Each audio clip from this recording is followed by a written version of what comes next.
जय श्री कृष्ण ओम महाराज जी, जय श्री कृष्ण, प्रणाम, हरिओम। ओम ओम नारायण। ओम नारायण। जय जय श्री कृष्ण। हरे ओम।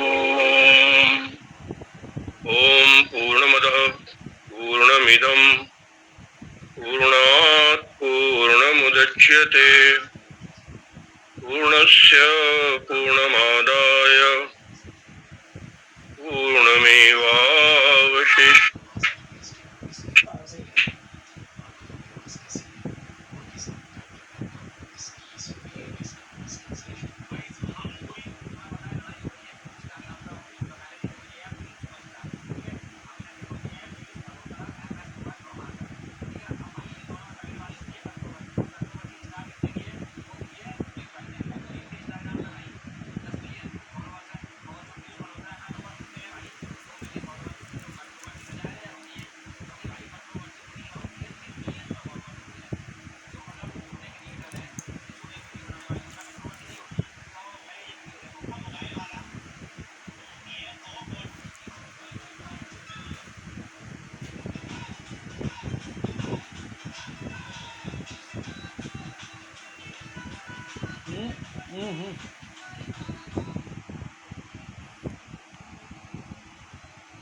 आवाज़ नहीं आ रही महाराज जी।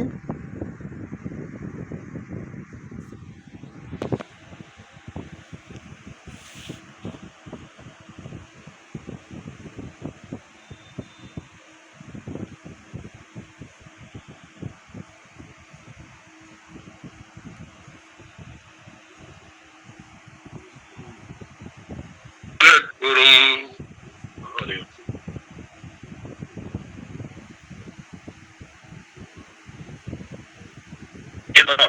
विरचित महाभारत के भीष्म पर्व के अंतर्गत आती श्रीमद् भगवद गीता क्षेत्र क्षेत्र के विभाग योग नामक 13वां अध्याय।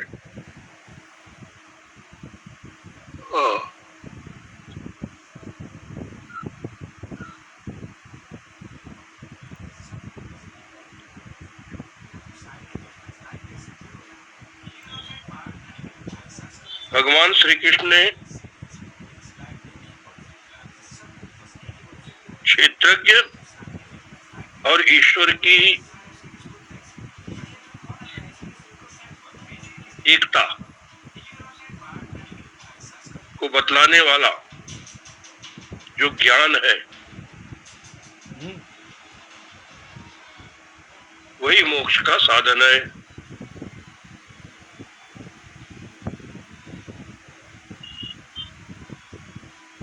ये बात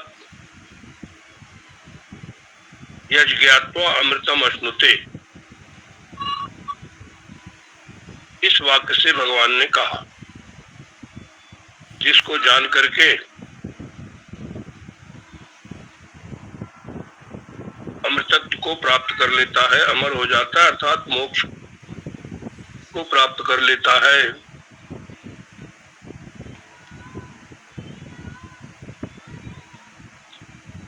जीव और ईश्वर की एकता विषयक जो ज्ञान है वो ज्ञान ही मोक्ष का साधन है। परंतु वो ज्ञान किस कारण से मोक्ष का साधन है, उस कारण को दिखलाने के लिए भगवान श्री कृष्ण आगे का उपदेश प्रारंभ करते हैं। यावत् संजायते किंचित सत्वं स्थावर जंगमम क्षेत्र क्षेत्रज्ञ संयोगात् तद्विद्धि भरतर्षभ। यावत् संजायते किंचित सत्वं स्थावर जंगमम क्षेत्र क्षेत्रज्ञ संयोगात् तद्विद्धि भरतर्षभ यावत् संजायते किंचित। जो कुछ भी उत्पन्न होता है, पैदा होता है, यत् किंचित संजायते। यावत किंचित मतलब यत् किंचित। जो कुछ भी उत्पन्न होता है, जो कुछ भी वस्तु उत्पन्न होती है, सत्वम का अर्थ है यहाँ वस्तु। तो दो ही प्रकार की वस्तुएं उत्पन्न होती हैं, या तो स्थावर होगा या जंगम। स्थावर माने स्थिर रहने वाला, जिसको अचर कहते हैं, और जंगम माने चलने फिरने वाला, चर।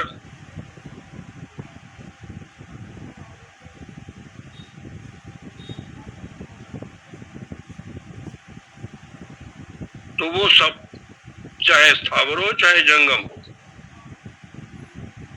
जो कुछ भी उत्पन्न हो रहा है वस्तु, जो भी वस्तु उत्पन्न होती है वो क्षेत्र क्षेत्रज्ञ संयोगात। भगवान कहते हैं वह सब क्षेत्र और क्षेत्र के संयोग से ही उत्पन्न होती है। इस प्रकार तुम जानो। तद्विद्धि, तत् क्षेत्र क्षेत्रज्ञ संयोगात संजायते इति एवं विद्धि। जो कुछ भी उत्पन्न होता है, स्थावर जंगम, वो सब क्षेत्र क्षेत्रज्ञ संयोग से ही उत्पन्न होता है, ऐसा तुम जानो। तो भगवान कहते हैं देखो, ये जो पत्थर है, पेड़ पौधा है,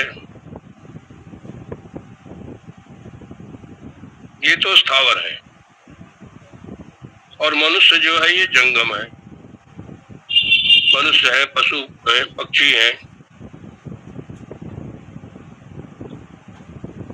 तो जो कुछ पैदा होता है, अब जो पैदा होता है वो मरता भी है। तो जो पैदा होते हैं और मरते हैं, मरते दिखाई पड़ते हैं, इसमें न तो शुद्ध क्षेत्र है न शुद्ध क्षेत्रज्ञ है।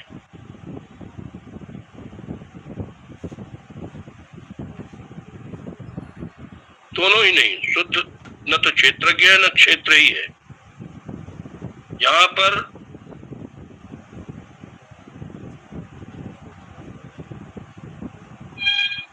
वेदांत के मत से, वेदांत सिद्धांत के अनुसार अन्य अध्यास है। माने भगवान कहते हैं क्षेत्र क्षेत्रज्ञ संयोगात, क्षेत्र और क्षेत्रज्ञ के संयोग से। संयोग का यह अर्थ है परस्पर अध्यास।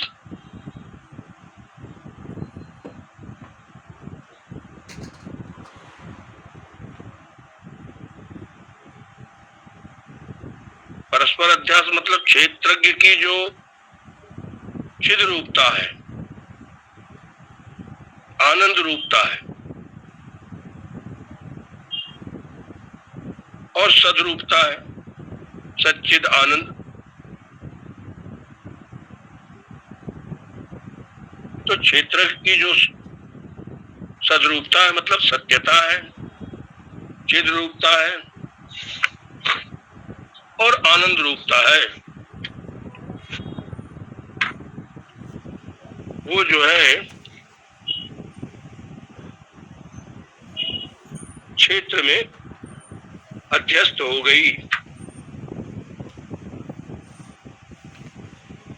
अब अंगूर में जो मिठास मालूम पड़ती है, वो अंगूर में मिठास क्या है? वो क्षेत्रज्ञ की ही सदरूपता, चिद्रूपता और आनंद रूपता उस अंगूर में अध्यस्त हो गई है। और अंगूर की जो शादी में चले संजा को मृत्युशीलता है, मतलब नष्ट हो जाने का स्वभाव, जड़ रूपता और दुख रूपता। यही बोला दुख रूपता उसमें यही है कि अंत में वो सड़ जाता है। वो अंगूर भी तो आखिर में सड़ ही जाता है, यही उसकी दुख रूपता है। वो आ गई क्षेत्रज्ञ के ऊपर।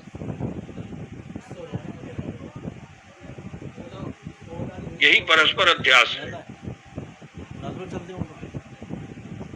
मतलब क्षेत्रज्ञ के धर्म का अध्यास क्षेत्र में और क्षेत्र के धर्म का अध्यास क्षेत्रज्ञ में। इसी परस्पर अध्यास को लेकर के ही, इसी परस्पर अध्यास के कारण ही ये सृष्टि बनी हुई है।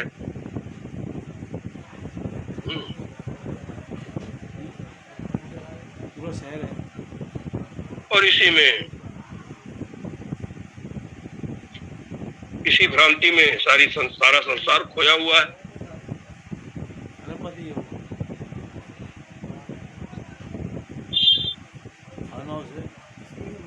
तो प्रश्न ये होता है कि हाँ, क्षेत्र और क्षेत्रज्ञ के संयोग का क्या अभिप्राय है? क्योंकि क्षेत्रज्ञ जो है वो आकाश के समान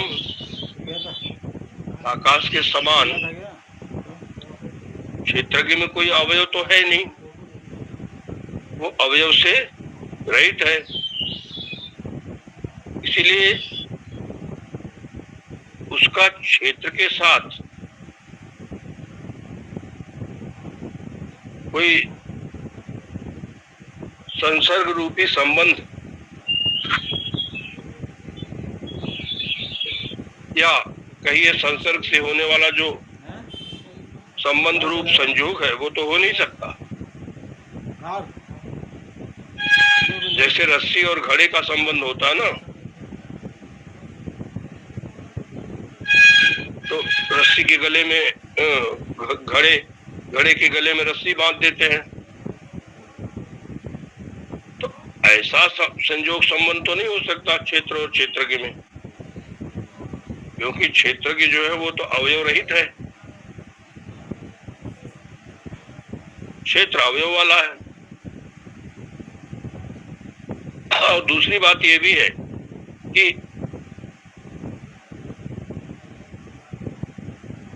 क्षेत्र और क्षेत्रज्ञ ये आपस में एक दूसरे का कार्य कारण,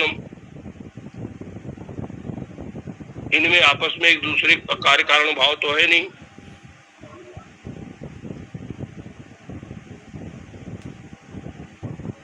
जैसे कपड़े का कारण सूत होता है, तो वैसा तो क्षेत्र का कारण क्षेत्रज्ञ नहीं है। मतलब क्षेत्र और क्षेत्रज्ञ का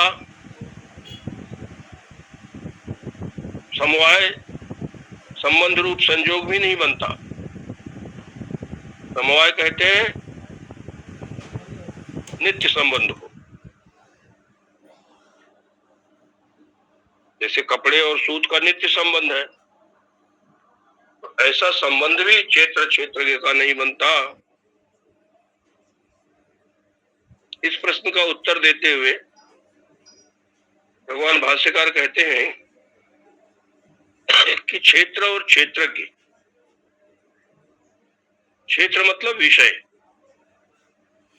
और क्षेत्रज्ञ विषयी, विषय को जानने वाला।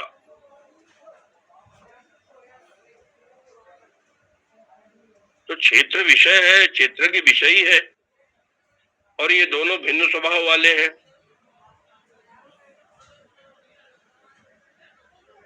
तो उनका जो संबंध है वो अन्योन्याध्यास रूप संयोग है, अन्य में अन्य के धर्मों का अध्यास रूप संयोग।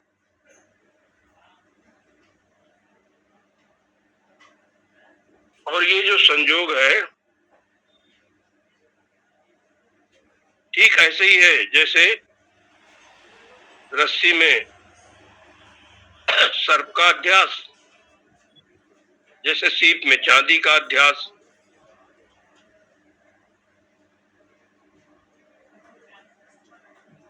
जब रस्सी के अथवा चांदी के स्वरूप का ज्ञान नहीं होता, रस्सी और सीप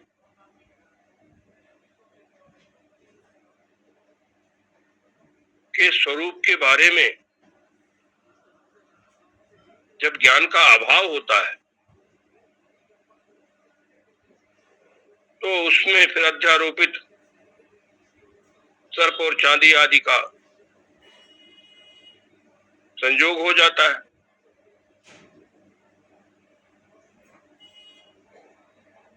तो ये जो अन्योन्य अध्यास है, परस्पर एक दूसरे के धर्मों का एक दूसरे में अध्यास,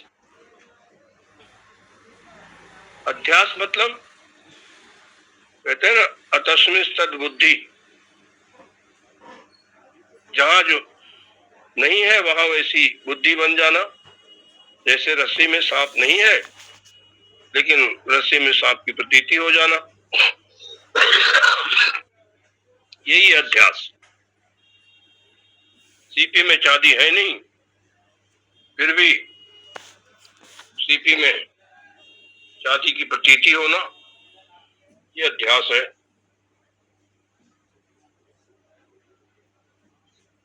तो क्षेत्र और क्षेत्रज्ञ का परस्पर अध्यास क्यों होता है? क्योंकि इन दोनों के वास्तविक स्वरूप को नहीं जानते हैं, नहीं जान पाते हैं। इसीलिए क्षेत्र और क्षेत्र के वास्तविक स्वरूप को न जानने के कारण ही इन दोनों का परस्पर अध्यास होता है। अन्योन्य अध्यास, अन्य का अन्य में अध्यास माने भ्रम। तो ये जो संयोग भगवान बता रहे हैं ना, क्षेत्र क्षेत्र के संयोगात, ये अध्यास स्वरूप जो क्षेत्र और क्षेत्र का संयोग है, ये मिथ्या ज्ञान है।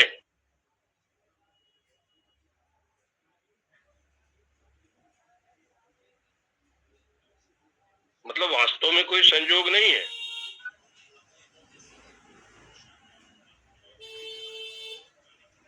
ये अध्यास रूप मिथ्या ज्ञान ही है। अब जो व्यक्ति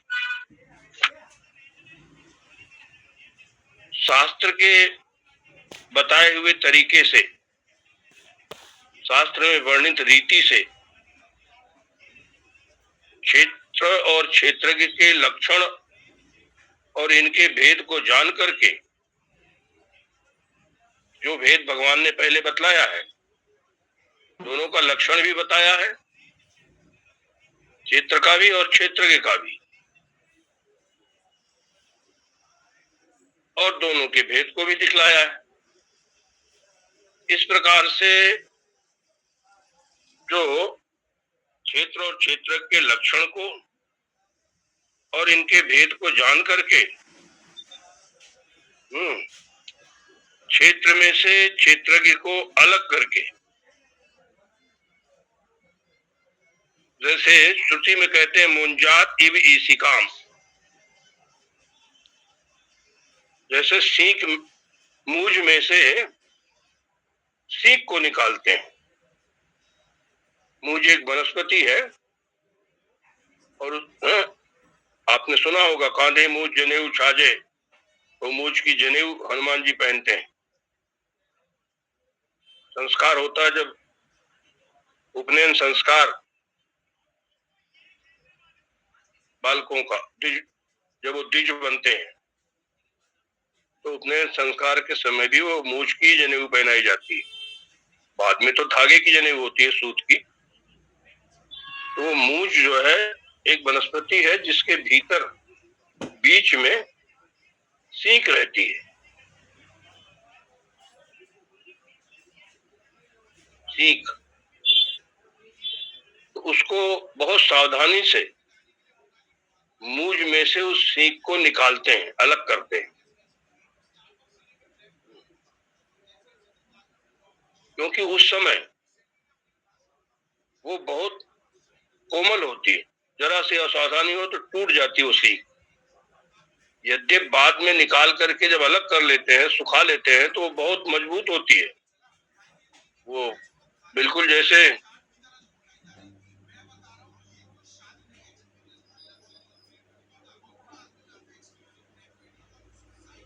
धागा होता है ना मजबूत, जो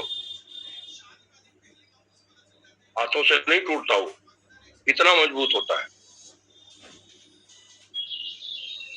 तो जैसे मूंज में से सीख को अलग करते हैं, ऐसे ही जैसा भगवान ने बताया है क्षेत्र और क्षेत्र का लक्षण, तो उन लक्षणों के आधार पर क्षेत्र में से क्षेत्रज्ञ को अलग करके जो देख लेता है, जान लेता है, माने उस ज्ञेय स्वरूप क्षेत्रज्ञ को न सत तन न असद उच्यते, इस वाक्य के अनुसार जैसा भगवान ने बताया, सारी अब न सत है न असत है, तो सत असत जो है उपलक्षण है। जितनी भी उपाधियां हैं, या कहिए जितने भी उपाधि रूप विशेषण हैं, उन सभी उपाधि रूप विशेषताओं से अतीत ब्रह्म स्वरूप से, ब्रह्म रूप से जो देख लेता है,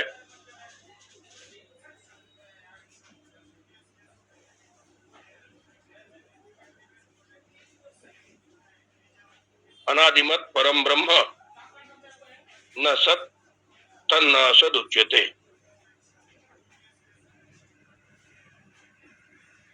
तो क्षेत्र है जड़ और क्षेत्रज्ञ है चेतन। तो उस जड़ ये शरीर जिसको क्षेत्र कहते हैं,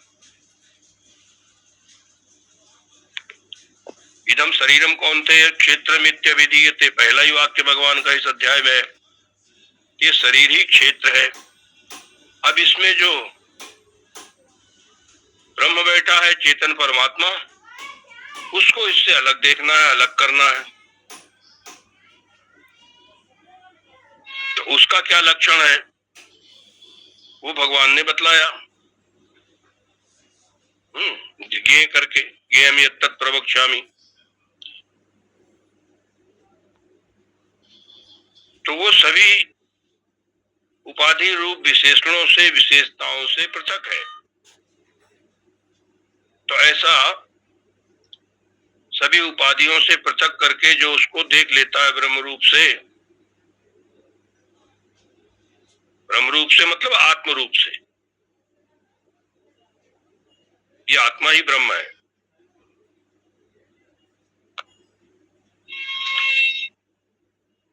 और क्षेत्र को फिर किस तरह से देखे? कहते क्षेत्र को ऐसे ही समझे जैसे कोई जादू से हाथी बना दे, या जैसे सपने में वस्तुएं दुनिया भर की दिखाई देती हैं, तमाम चीजें सपने में जैसी दिखती हैं।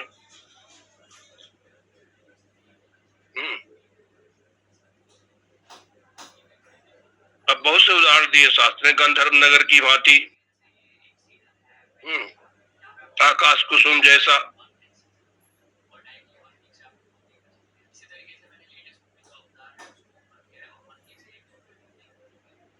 तो इन सब उदाहरणों का अर्थ यही है कि वो वास्तव में नहीं है।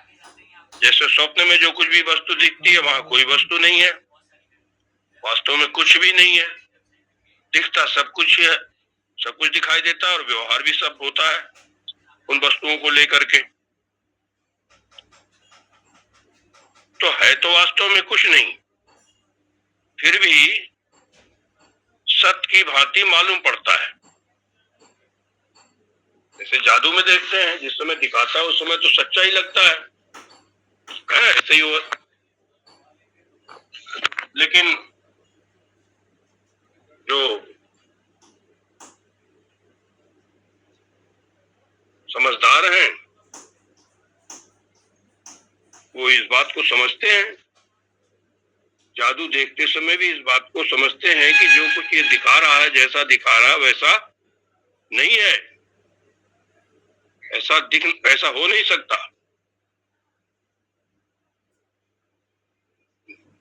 तो यही समझदार की पहचान यही है कि भले ही दिख रहा हो लेकिन है नहीं ऐसा, ये मिथ्या ही है। उस घटना के, उस दृश्य के मिथ्यात्व का दृढ़ निश्चय रहता है उसको, देखने वाले को। दिखता तो है, फिर भी दिखता है। संसार ऐसे ही है।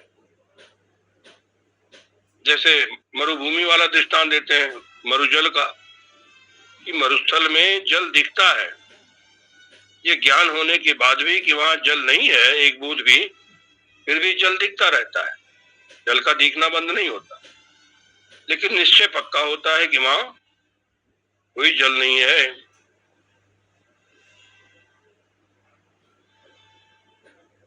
तो ऐसे ही संसार है, स्वप्नवत। स्वप्न में सब कुछ दिखता है, होता कुछ नहीं है वहां। संसार भी एक सपना है, महास्वप्न। इस बात को कि ये वास्तव में नहीं है, नहीं होते हुए भी सत्य की भांति प्रतीत हो रहा है, इस बात को जो निश्चय पूर्वक जान लेता है, तो जब निश्चय पूर्वक जान लिया तो उसका जो मिथ्या ज्ञान है वो नष्ट हो जाता है। क्योंकि मिथ्या ज्ञान जो है वो यथार्थ ज्ञान का विरोधी है।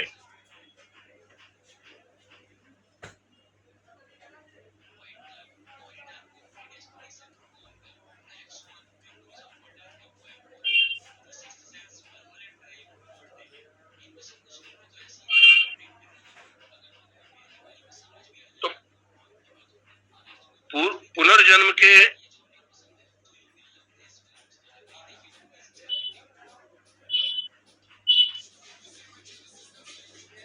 कारण रूप, मतलब पुनर्जन्म का जो कारण है ये मिथ्या ज्ञान ही है।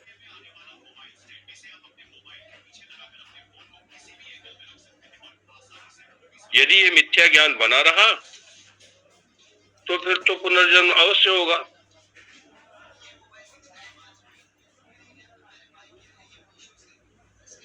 और यदि यह मिथ्या ज्ञान किसी ने यथार्थ ज्ञान से नष्ट कर लिया तो मिथ्या ज्ञान का अभाव हो जाने पर, जैसा भगवान ने बतलाया,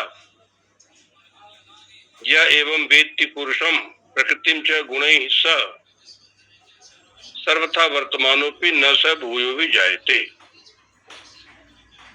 इस प्रकार से जिसने जान लिया प्रकृति और पुरुष को पृथक करके और प्रकृति का के अभाव को निश्चय कर लिया, भले ही दिख रही है प्रकृति और प्रकृति का कार्य, लेकिन है कुछ भी नहीं, सब मिथ्या है, माया है, स्वप्नवत है।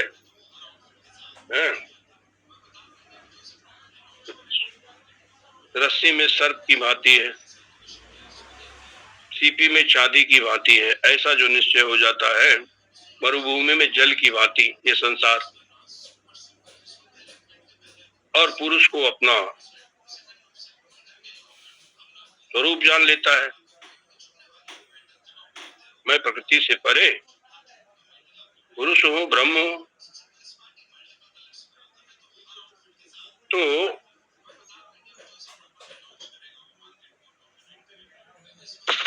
यहां भी भगवान कह रहे हैं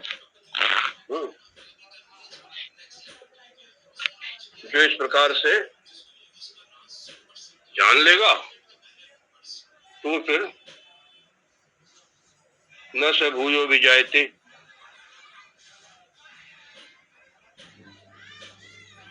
वो विद्वान फिर उत्पन्न नहीं होता।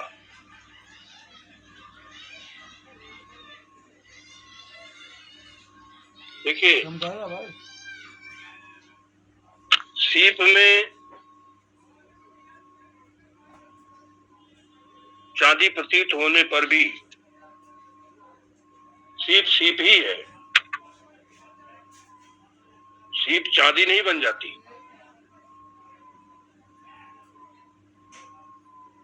जिस समय सीप में चांदी दिखाई पड़ती है उस समय भी एक सीप और दूसरी चांदी, इस ये दो वस्तु नहीं है वहां। मतलब सीप के स्वरूप में बिना कोई परिवर्तन हुए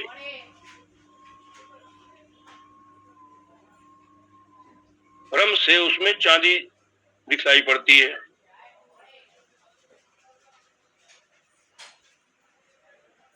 और जिस समय भ्रम होता है सीप में चांदी का, उस समय किसी को भी पता नहीं चलता कि मुझे भ्रम हो गया है और ये जो मिथ्या चांदी है यही हमारे अंदर लोभ पैदा करके उसको उठाने की, ग्रहण करने की प्रवृत्ति का कारण बन रही है।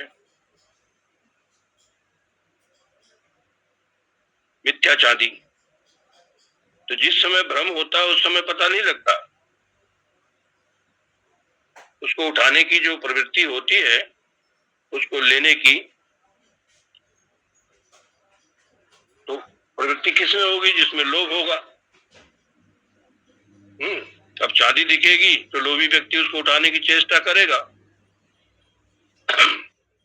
लेकिन जिस समय सीप में चांदी दिखती है उस समय जिस समय सीप में चांदी का भ्रम होता है और लोभ के कारण से उसको उठाने के लिए जाते हैं, उस समय ये पता नहीं लगता कि मुझे भ्रम हो गया है और ये चांदी मिथ्या है, उसको तो सत्य मान करके उठाने जाता है। ये जीव और जगत भी इसी प्रकार का है। ये मिथ्या हो करके भी अज्ञान से सच्चा प्रतीत होता है और फिर शोक मोह इत्यादि का कारण बनता है। तो ब्रह्म में चाहे जीव की प्रतीति हो चाहे जगत की प्रतीति हो, ब्रह्म में जीव और जगत की प्रतीति होने पर भी, वैसे तो जीव और जगत एक ही वस्तु है, जीव कहिए चाहे जगत कहिए,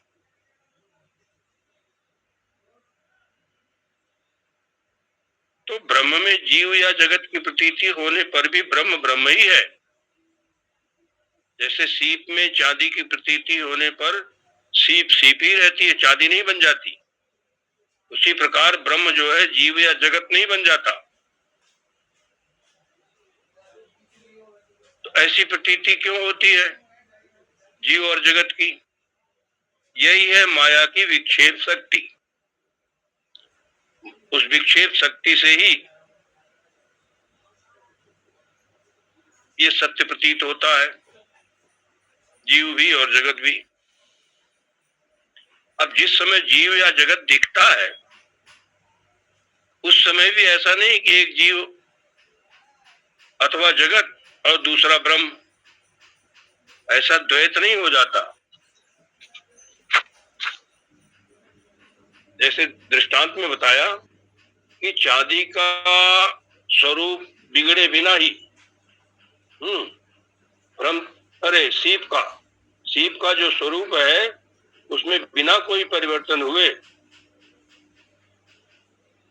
ब्रह्म से चांदी उसमें दिखाई पड़ती है। ऐसे ही ब्रह्म का स्वरूप बिगड़े बिना ही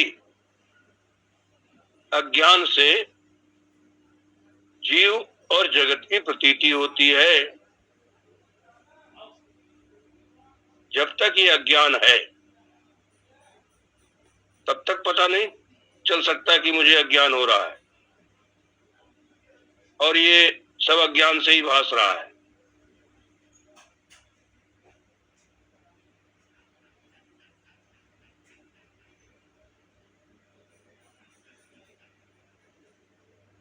बल्कि सत्य ही मालूम पड़ता है। और इसी अज्ञान की दृष्टि को तोड़ने के लिए ये वेदांत में अनेक दृष्टांत हैं। जैसे सीप में चांदी, जैसे मरुमरीचिका में जल, रस्सी में सर्प,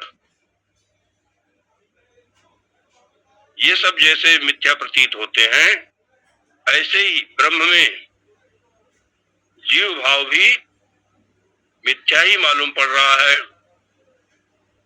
वास्तव में तो अधिष्ठान ब्रह्म ही सत्य है, और वही ब्रह्म आप हैं।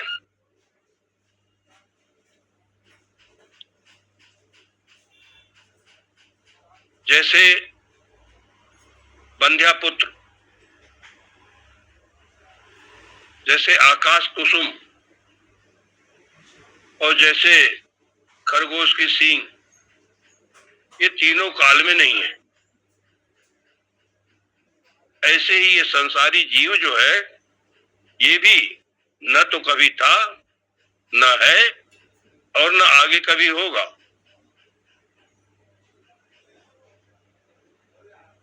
क्योंकि त्रिकाला बाध्य एक अद्वितीय ब्रह्म ही सदा है,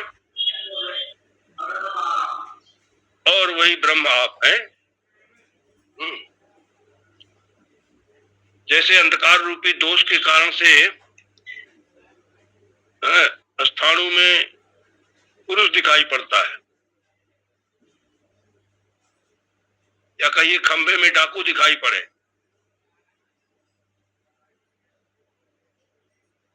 दूरता रूपी दोष के कारण से जैसे आकाश नीला दिखाई पड़ता है।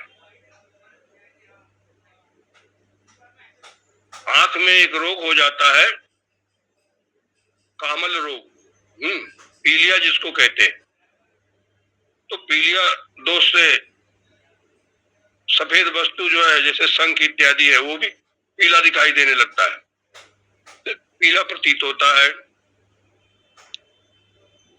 ठीक इसी प्रकार से ये अविद्या रूपी जो दोष है, इस अविद्या दोष से ब्रह्म ही जो है वो अल्प जीव मालूम पड़ता है, क्षुद्र जीव मालूम हो रहा है। वास्तव में तो जैसा भगवान श्री कृष्ण ने पहले ही बताया हुआ है, निर्दोषम ही समम ब्रह्म, ब्रह्म निर्दोष है और सम है, वही आप हैं।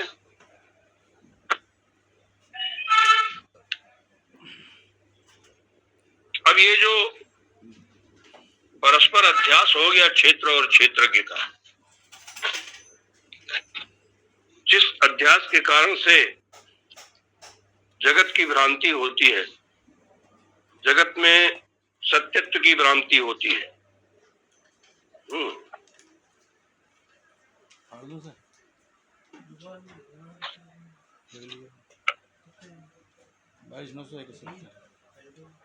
उसके लिए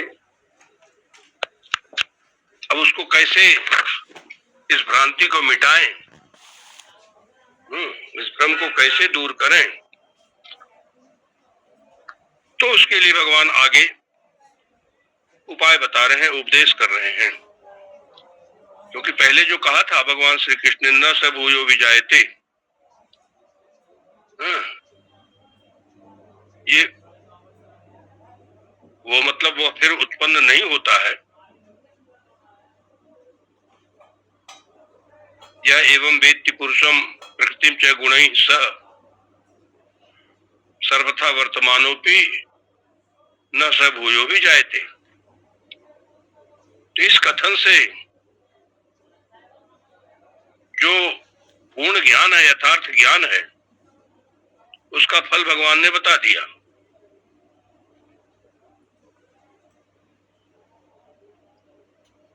फिर उत्पन्न नहीं होता, मतलब संसार का कारण है अविद्या।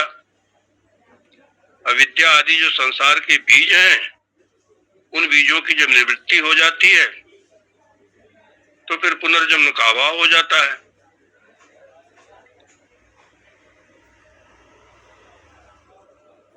और ये जो क्षेत्र और क्षेत्रज्ञ का संयोग है, ये भी अविद्या से ही उत्पन्न होता है। यह अविद्या जनित संयोग है। इसी को जन्म का कारण भगवान बता रहे हैं। यावत संजायते किंचित, जो कुछ भी उत्पन्न होता है, चाहे स्थावर हो चाहे जंगम हो, जिस किसी का भी जन्म होता है, जो कुछ भी उत्पन्न होता है, तो उस जन्म का कारण क्या है? ये क्षेत्र और क्षेत्रज्ञ का परस्पर अध्यास, और अध्यास होता है अविद्या के कारण से, अज्ञान के कारण से। जैसे रस्सी में सर्प का अध्यास होता है, किस कारण से? रस्सी का ज्ञान नहीं हुआ, रस्सी का अज्ञान रहा, तो रस्सी के अज्ञान के कारण से उसमें सर्प की प्रतीति हुई। यही तो अज्ञान के दो कार्य है ना, आवरण और विक्षेप। तो अज्ञान ने आवरण करके रस्सी को तो ढक दिया, रस्सी का अज्ञान रहा, रस्सी का ज्ञान नहीं हुआ, और फिर विक्षेप से सर्प की प्रतीति हो गई, सर्प की भ्रांति। तो यह अज्ञान के कारण से, अविद्या के कारण से ही तो हुई। ऐसे ही ये जो क्षेत्र और क्षेत्रज्ञ का संयोग है, जिसको भगवान श्री कृष्ण ने जन्म का कारण बतलाया, ये भी अविद्या जनित ही है।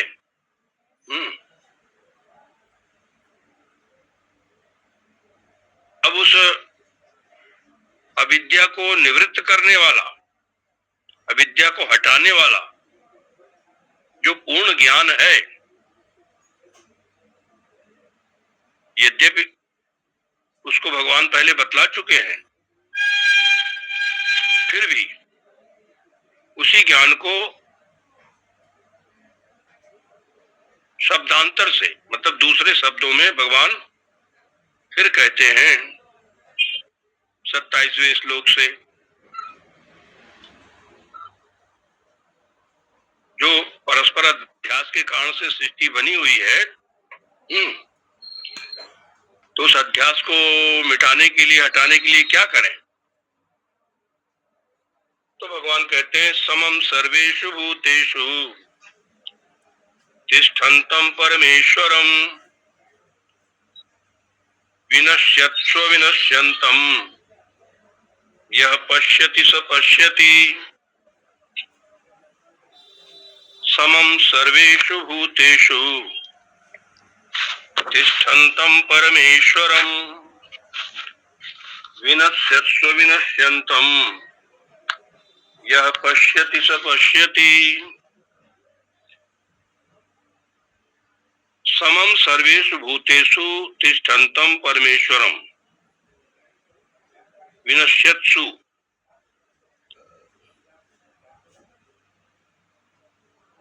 विनश्यत्सु सर्वेषु भूतेषु,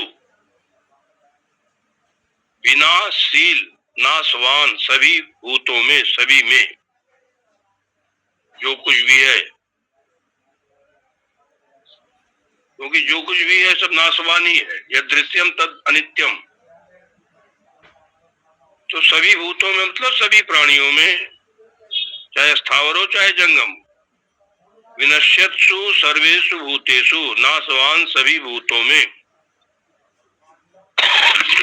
अविनश्यंतम समम तिष्ठन्तं परमेश्वरम, अविनाशी सम रूप से रहने वाला जो परमेश्वर है। विनाशी सभी भूतों में जो समान रूप से अविनाशी परमात्मा बैठा हुआ है, उसको यह पश्यति स पश्यति, उसको जो देखता है बस वही देखता है, उसी की आंख ठीक है। यह पश्यति स पश्यति, ऐसा जो देखता है वही वास्तव में देखता है, बाकी तो सब कहना पड़ेगा अंधे हैं, भले बुरा लगे। बाकी सब अंधे हैं, क्योंकि भगवान साफ साफ कर रहे हैं, ऐसा जो देखता है वही देखता है, उसी की आंख ठीक है। तो ये देखना है कि सब कुछ झूठा है, मिथ्या है, लेकिन इसमें एक परमेश्वर बैठा हुआ है जो सभी रूपों में, सब रूप से वही बैठा हुआ है। रूप तो सारे नाशवान है, लेकिन उसमें नाशवान में जो अविनाशी बैठा है उसको देखना है। तो सब मिथ्या है और विषम है, परमात्मा सम है, समम परमेश्वरम।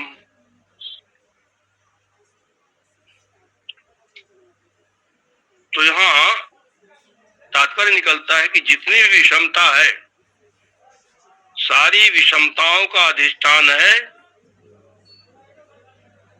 समता। मतलब विषमता का जो अत्यंत अभाव है,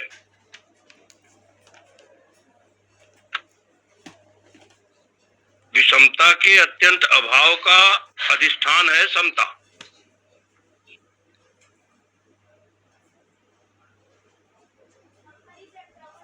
इसीलिए जितनी विषमता दिख रही है,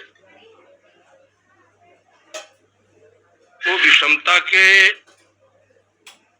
अत्यंत अभाव के अधिष्ठान में जो विषमता दिख रही है वो मिथ्या है। क्योंकि वास्तव में जो विषमता प्रतीत हो रही है, जो जिसमें प्रतीत हो रही है, उस अधिष्ठान में कोई विषमता नहीं है, वो तो समम है।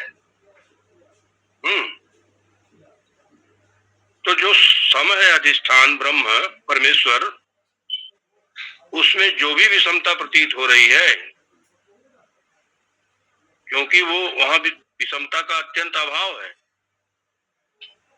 वो सम है सब में, इसलिए जो प्रतीति हो रही विषमता की वो उस अधिष्ठान में मिथ्या है। तो विनश्यत्सु अविनश्यंतम, तो संसार के जितने भी पदार्थ हैं, जो भी कुछ है संसार में, सब मिथ्या है, सब नाशवान है। लेकिन इस नाश का अधिष्ठान कौन है? जो विनश्यत्सु, ये जो विनष्ट है, तो विनष्ट का अधिष्ठान है अविनश्यत, जिसको भगवान कहते हैं विनश्यत्सु अविनश्यंतम, सभी नाशवानों में जो अविनाशी है। तो तात्पर्य है कि मिथ्या कहते ही उसी को है ना। स्व अभावाधिकरणे प्रतीयमानत्वम मिथ्यात्वम, अपने अभाव के अधिकरण में प्रतीत होने वाली जो वस्तु है उसको मिथ्या कहते हैं। जैसे उदाहरण के लिए आकाश में नीलिमा का सर्वथा अभाव है, तो जिस आकाश रूप अधिष्ठान में नीलिमा का अध्यास हो रहा है, उसी आकाश में नीलिमा का सर्वथा अभाव है। इसीलिए वो नीलापन मिथ्या है। जिस सर्प में रस्सी, जिस रज्जू में, जिस रस्सी में सर्प का अध्यास हो रहा है, उस रस्सी में सर्प का सर्वथा अभाव है, इसीलिए सर्प मिथ्या है। स्व अभावाधिकरणे प्रतीयमानत्व मिथ्यात्वम, ये एक परिभाषा दी मिथ्यात्व। मिथ्या उसको कहते हैं जिस अधिकरण में उसकी प्रतीति हो रही है, उसी अधिकरण में उसका सर्वथा अभाव है, इसीलिए वो मिथ्या है। जिस मरुभूमि में जल की प्रतीति हो रही है उस मरुस्थल में जल का सर्वथा अभाव है, इसीलिए वहां जो प्रतीत होने वाला जल है वो मिथ्या है। ऐसे ही यहां समझ लेना चाहिए कि ये जो नाशवान है, ये सभी नाशवान अपने अभाव के अधिकरण अविनाशी में, क्योंकि अविनाशी में इनका अभाव है,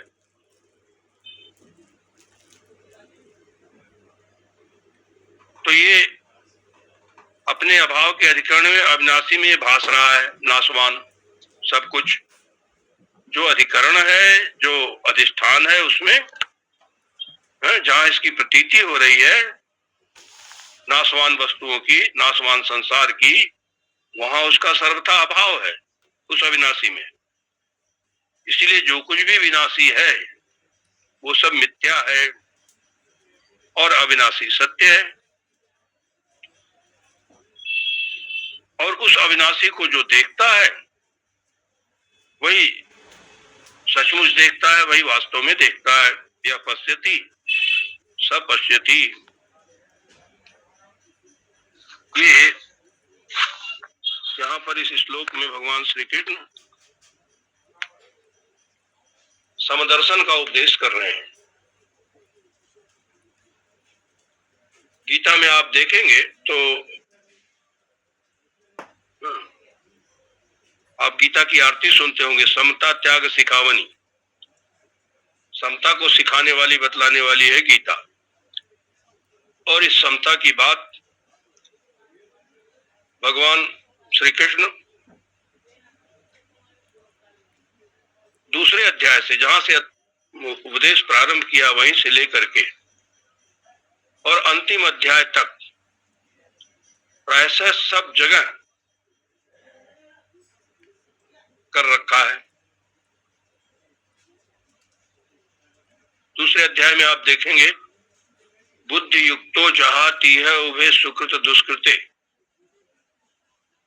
तस्माद योगा युज्यस्व योगा कर्मसु कौशलम। बुद्धि युक्तो मतलब समत्व बुद्धि से युक्त होकर के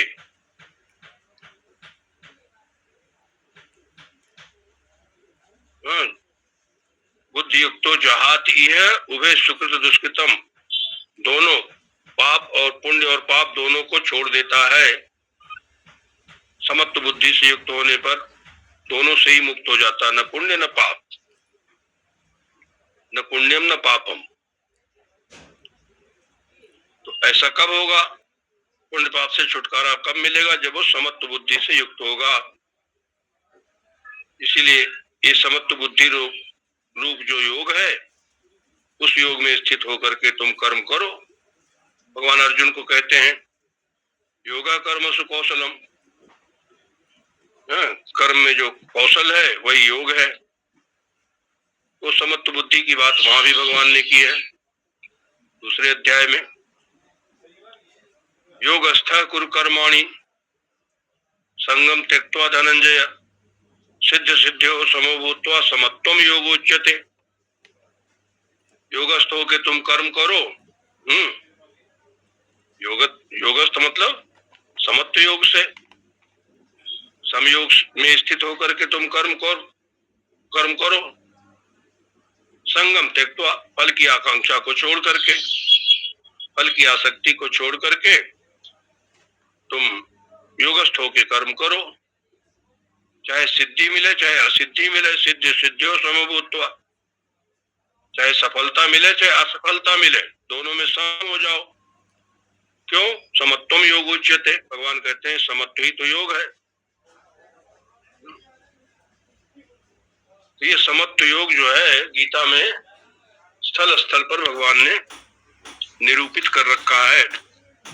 5वें अध्याय में आप देखेंगे, विद्या विनय संपन्ने ब्राह्मणे गविहस्तिनी शुनि चैव स्वपाके च पंडिताः समदर्शिनः। तो जो पंडित हैं, पंडित की परिभाषा बता दी भगवान ने, कि वो समदर्शी होते हैं। विद्या विनय से युक्त ब्राह्मण में, विद्या विनय संपन्ने ब्राह्मणे, गाय में गवी, अस्तिनी हाथी में, शुनि चैव स्वपाके च कुत्ते में, और चांडाल में। पंडिता समदर्शिना, इन सब में जो पंडित होते हैं वो समदर्शी होते हैं। समदर्शिना, हाँ, समवर्तिना नहीं, सबके साथ समान बर्ताव करने वाले नहीं होते पंडित। बर्ताव और व्यवहार तो सबके साथ यथा योग्य ही होगा, लेकिन दृष्टि में समदर्शन होगा। ज्ञान में वो उस सम परमेश्वर को सब में देखेंगे, जैसा यहाँ भगवान कह रहे हैं, समम सर्वेषु भूतेषु तिष्ठन्तम परमेश्वरम अविनश्यन्तम। जो अविनाशी परमात्मा सभी में बैठा हुआ है, सभी विनाशशील भूतों में। तो पंडिता समदर्शिना। छठे अध्याय में आप देखेंगे तो छठे अध्याय में 29, 30, 31, 32 4 श्लोक, ये 4 श्लोक जो है समदर्शन के हैं। और जिसको आचार्यों ने तत्वमसी महावाक्य की व्याख्या कहा है कि भगवान श्री कृष्ण छांदोग्य उपनिषद का जो सामवेद का जो महावाक्य है, छांदोग्य उपनिषद के अंतर्गत जो आया है तत्वमसी, वो तत्वमसी का ही वर्णन कर रहे हैं भगवान। तुम पदार्थ का वर्णन करते हुए भगवान कहते हैं सर्वभूतस्थम आत्मानम सर्वभूतानि चात्मनि ईक्षते योग युक्त आत्मा सर्वत्र समदर्शनः। ये 29वां श्लोक छठे अध्याय का। सर्वभूतस्थम आत्मानम, अपने आत्मा को, अपने आप को सभी भूतों में स्थित देखता है। सर्वभूतानि चात्मनि, और सभी भूतों को, सभी को अपनी आत्मा में देखता है। आत्मा को सब में देखना और सबको अपनी आत्मा में देखना। कौन? ईक्षते योग युक्त आत्मा, जो योग युक्त है, योगी है, वो ऐसा ही देखता है। सर्वत्र समदर्शन, वो सर्वत्र जो है समदर्शी होता है।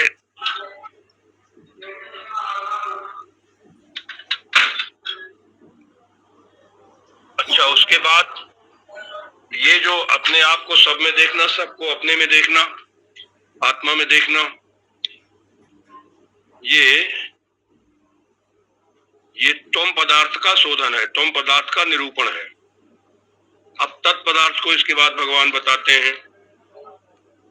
यो माम पश्यति सर्वत्र, 30वां श्लोक। यो माम पश्यति सर्वत्र सर्वम च मयि पश्यति तस्याहम न प्रणश्यामि स च मे न प्रणश्यति। पहले तो आत्मा कहा, अब कह रहे हैं मुझे, जो मुझे सब जगह देखता है, सब में देखता है। यो माम पश्यति सर्वत्र सर्वम च मयि पश्यति, सबको मुझ में देखता है। उसके लिए मैं कभी भी परोक्ष नहीं होता हूं, न वो मेरे लिए परोक्ष होता है जो ऐसा देखता है। तस्याहम न प्रणश्यामि स च मे न प्रणश्यति, मतलब उसके लिए मैं सदा अपरोक्ष ही रहता हूं, जो मुझे सब में देखता है और सबको मुझ में देखता है। ये हो गया तत्पदार्थ का वर्णन, तत्पदार्थ का निरूपण। त्वम तत्, उसके बाद दोनों की एकता 80, तीसरा श्लोक, मतलब वहां 31वां श्लोक। सर्वभूत स्थितम यो माम भजत्येकत्वम् आस्थितः सर्वथा वर्तमानोपि स योगी मयि वर्तते। सर्वभूत स्थितम यो माम भजति एकत्वम् आस्थितः, सभी भूतों में एकत्व रूप से स्थित, आस्थित, जो मुझे भजता है। सर्वभूत स्थितम यो माम भजति एकत्वम् आस्थितः सर्वभूतस्थम, ये सब में जो एकत्र रूप से समान रूप से मैं सब में स्थित हूँ, उसको जो भजता है मुझे, सर्वभूत स्थितम यो माम, यहाँ दोनों की एकता हो गई। सर्वभूत स्थितम यो माम भजत्येकत्वमास्थितः, वो तो चाहे सर्वथा वर्तमान भी हो, फिर चाहे जैसे भी बर्ताव करे व्यवहार करे, वो तो मुझ में ही उसका व्यवहार होता है, अर्थात वो ब्रह्म रूप ही होता है। सर्वथा वर्तमानों भी सहयोगी मई वर्तते, उसका सारा व्यवहार मुझ में ही होता है।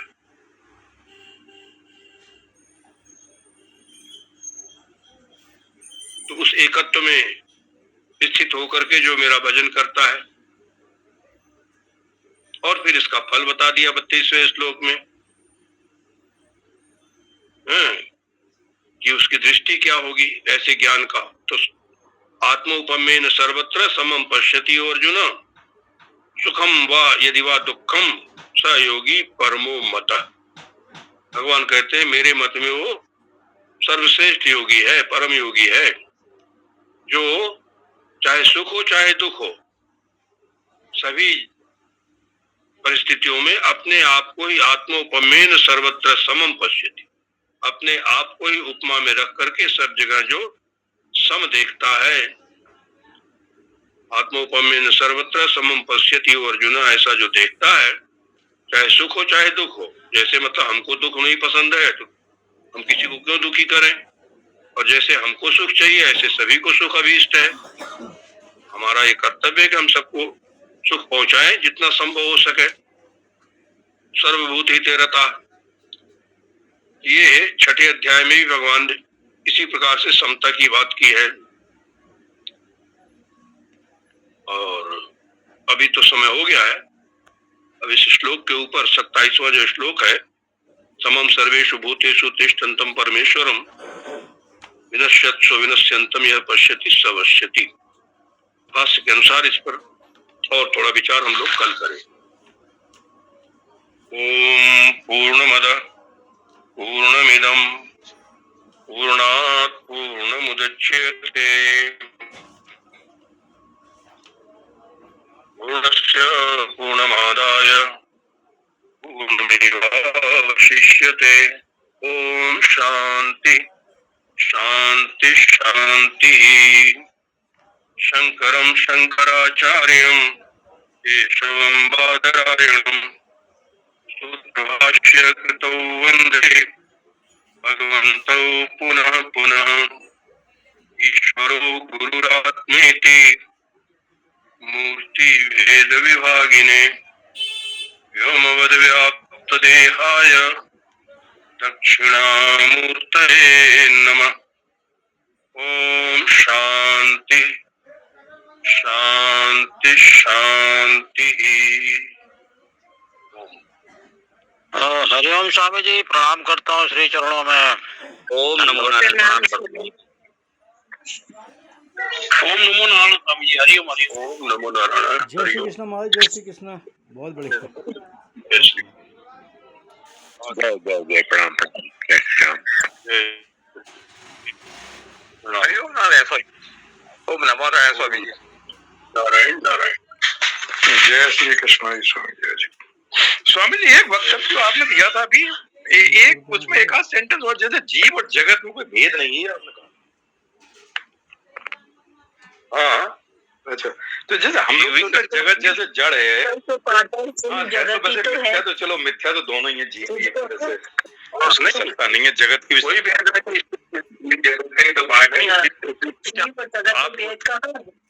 रानी जी, आपका माइक खुला है। ऐसा है ना, जो कहते हैं यथा पिंडे तथा ब्रह्मांडे, सुना ये वाक्य आपने सुना? हाँ जी, हाँ जी। जो कुछ आपके इस पिंड में है, शरीर में हाँ, है, वही ब्रह्मांड में, यही सारे संसार में, सारी सृष्टि में है। जीव जो है ये नमूना है पूरे संसार का, सैंपल।